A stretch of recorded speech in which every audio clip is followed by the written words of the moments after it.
প্রতিবন্ধী ব্যক্তিদের কর্মসংস্থানের মাধ্যমে আত্মনির্ভরশীল করে তোলা সহ সমাজের মূলধারায় সম্পৃক্ত করার লক্ষ্য নিয়ে এগোচ্ছে সরকার।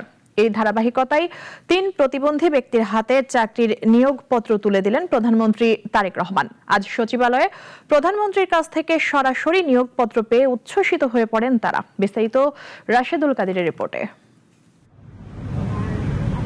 সরকারি চাকুরি বিশেষ চাহিদা সম্পন্ন ব্যক্তিদের জন্য তা যেন অধরা, কিন্তু সেই অন্ধকার কাটিয়ে প্রতিবন্ধীদের জন্য আশার আলো জাগাচ্ছেন প্রধানমন্ত্রী তারেক রহমান।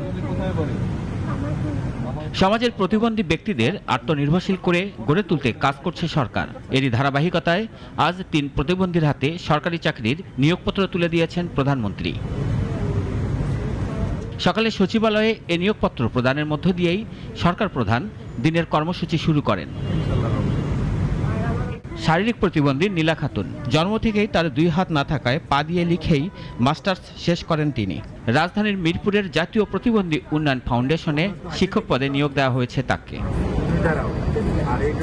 আর আয়শা আক্তারও পা দিয়ে লিখে সম্পন্ন করেন মাস্টার্স। হাত না থাকায় মুখ দিয়ে নিয়োগপত্র গ্রহণ করেন তিনি। তাকে গাইবান্ধার বিয়াম ল্যাবরেটরি স্কুল অ্যান্ড কলেজে ক্লাস সুপারভাইজার পদে নিয়োগ দেওয়া হয়েছে। অন্যদিকে দৃষ্টি প্রতিবন্ধী মোহাম্মদ হাসমত আলীকে সমাজসেবা অধিদপ্তরের অধীন ইউনিয়ন সমাজকর্মী পদে নিয়োগ দেওয়া হয়েছে। ৩ প্রতিবন্ধী ব্যক্তির হাতে নিয়োগপত্র তুলে দেওয়ার সময় প্রধানমন্ত্রী তারেক রহমান তাদের সঙ্গে কুশল বিনিময় করেন এবং তাদের বিষয়ে জানতে চান। আর প্রধানমন্ত্রীর কাছে সরাসরি নিয়োগ পেয়ে উচ্ছ্বাস প্রকাশ করেন এই 3 প্রতিবন্ধী। তাদের জন্য দিনটি ছিল নূতন কর্মজীবনের পাশাপাশি নূতন স্বপ্নেরও সূচনা। রাশেদুল কাদির, নাগরিক, ঢাকা।